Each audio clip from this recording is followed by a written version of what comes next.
esta semana es la semana del lupus, así que en el segmento de salud de su noticiero Next Noticia vamos a hablar con el doctor Antonio Cachafeiro. Él es reumatólogo. Vamos a hablar sobre esta enfermedad. Es una enfermedad autoinmune que ataca las células y también tejidos sanos, y esto puede dañar cualquier parte de nuestro cuerpo.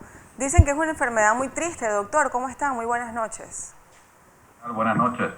Comenzando, principalmente, yo quisiera que me dijera qué quiere decir esto de enfermedad autoinmune, antes de poder hablar de lupus. Bueno, autoinmune quiere decir que hay una inmunidad hacia nuestro propio cuerpo, es decir, nuestro sistema inmunológico, nuestro sistema de defensa termina por atacarnos a nosotros. Es como cuando a uno le hacen un trasplante y dice, bueno, el cuerpo lo rechazó. Pero en este caso, en el caso del lupus, el sistema inmune rechaza al propio cuerpo de la persona. Y por eso es la expresión mayor de las enfermedades autoinmunes. Así es, y es lo que se dice, pues, que es lo difícil de esta enfermedad, y ahora vamos al tema, pues. Se habló de que nos hable un poco sobre qué es el lupus. Bueno, esta es una enfermedad que no tiene una causa específica, no se conoce en realidad una causa específica. Se sabe que hay factores predisponentes o factores genéticos que pueden hacer que en miembros de una misma familia pueda existir esta enfermedad, pero hay situaciones durante la vida de la persona que hacen que se desarrolle. Pero Sí. ¿cómo podríamos mencionar, cómo descifrar los síntomas? O sea, ¿cuáles son esos síntomas de alarmas que yo puedo decir, necesito ir al médico porque de repente pues pueden que se detecte la enfermedad? ¿De qué manera lo pueden detectar? Ok, el lupus es una enfermedad más frecuente en las mujeres que en los hombres. 9 a 1, es decir, 9 mujeres por cada hombre. Puede aparecer en los hombres también. Tiende a aparecer en edades tempranas, es decir, en mujeres jóvenes, sobre todo es donde más aparece. Y que empiecen con alguna sintomatología, como puede ser dolores en las articulaciones de forma recurrente, sobre todo en las mañanas, en las noches, que aparte tengan lesiones en la piel, que empiece a haber sensación de que el sol les afecta, es decir, se ponen muy rojos, les salen manchas en la cara, o les da fiebre después de exponerse al sol.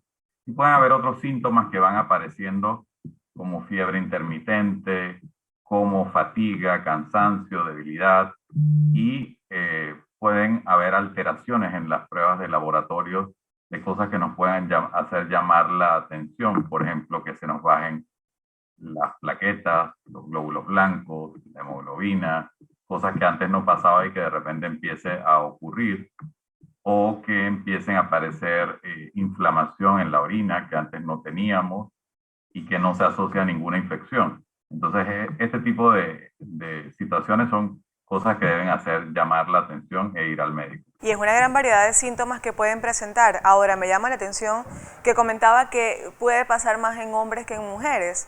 ¿Esto por qué? No, al Perdón, en contrario. mujeres que en hombres, disculpen.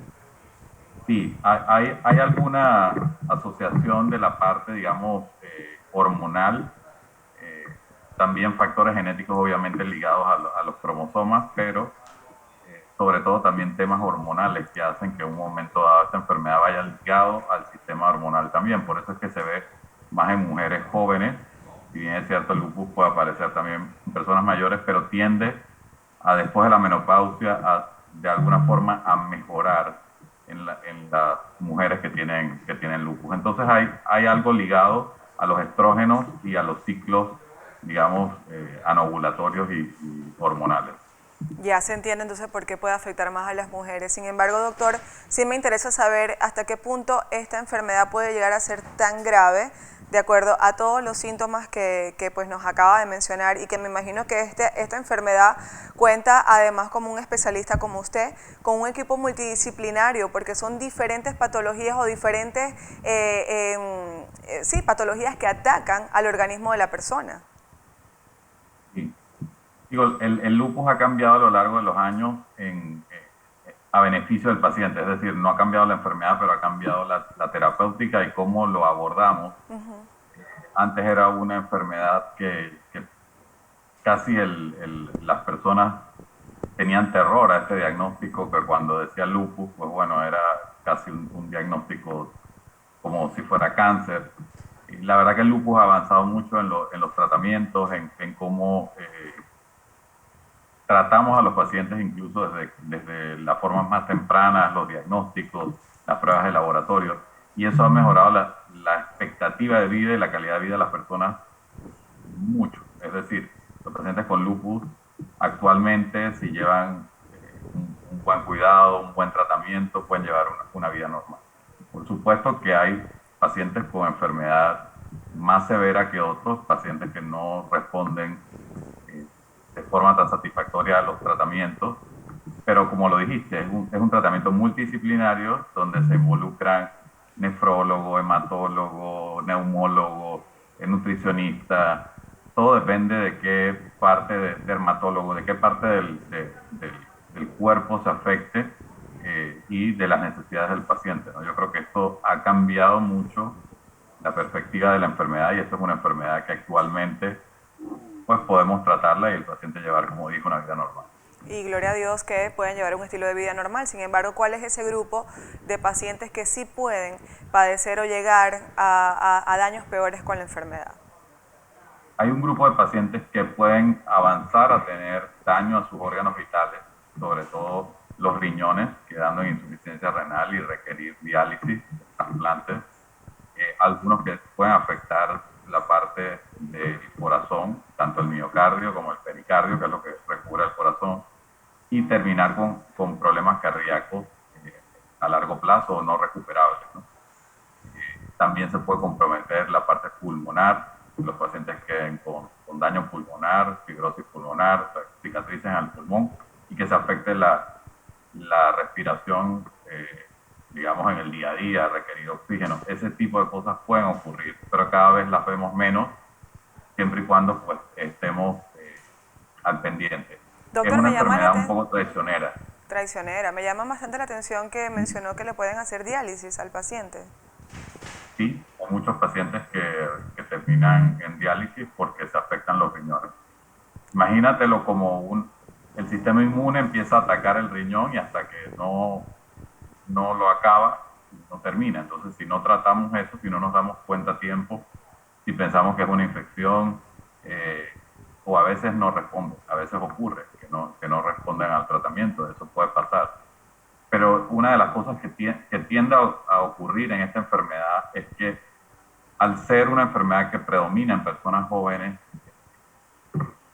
los jóvenes cuando se sienten bien o cuando ya sienten que la tormenta pasó, se olvidan de que hay que seguir el tratamiento, de que hay que seguir un control y muchas veces suspenden los medicamentos, ¿no? Entonces esto es parte también de lo que ocurre, de que hay que concientizarse de que bueno, es una enfermedad crónica, es una enfermedad que no tiene cura y que probablemente si yo suspendo las medicinas todos los síntomas van a volver.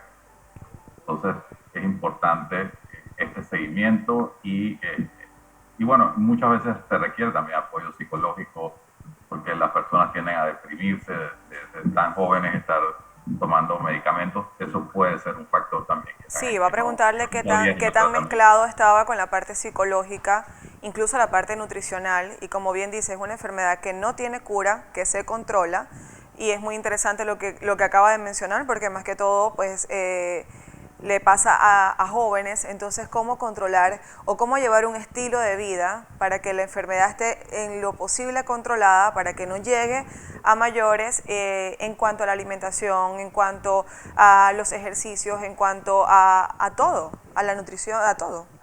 Sí, sí es complejo porque si yo le digo a una muchacha de 19 años, no te puedes exponer al sol, eh, mira, estas medicinas que te estoy dando con el alcohol afectan, eh, tienes que tener una dieta saludable, no puedes comer comida chatarra, tienes que tener estas cosas. Un porcentaje lo hará, otro porcentaje lo hará por un tiempo y algún otro porcentaje no lo hará. Entonces, por eso es muy importante el apoyo familiar, eh, el tratar digamos, entrar en la parte psicológica y apoyar a estas personas que se identifican desde un primer momento que pueden fallar. Hay gente muy responsable, que se adhiere muy fácil a los tratamientos, pero otras personas que no. Entonces hay que tratar de cómo sobrellevar el tema, porque no es fácil. O sea, no es fácil Exacto. decirle a alguien 18, 19 años, 20 años que tengo que tomar medicinas de por vida, que tengo ciertas restricciones, pero si llevan un estilo de vida saludable, si logran, no es que hay un estilo de vida restrictivo, no necesariamente no puedo ir a la playa, sí puedo ir a la playa, pero puedo ir con ciertas restricciones, no a los horarios de mayor sol, tengo que usar bloqueador solar, protección arriba de 50, puedo usar ropa que me cubra un poco más. Este tipo de cosas se puede llegar a consensos, igual que el embarazo, que antes se hablaba de que las pacientes con lupus no se podían embarazar, pues sí se pueden embarazar, Ok. pero hay que tener una comunicación directa con el reumatólogo y con los especialistas que lo estén viendo. Doctor Antonio, muchísimas gracias por tan interesante información para conocer también un poco más sobre esta enfermedad, que a propósito el día lunes 10 de mayo fue el Día Mundial del Lupus. De verdad que muy interesante, sobre todo saber de que es una enfermedad que lamentablemente no tiene cura, pero que puede ser controlada.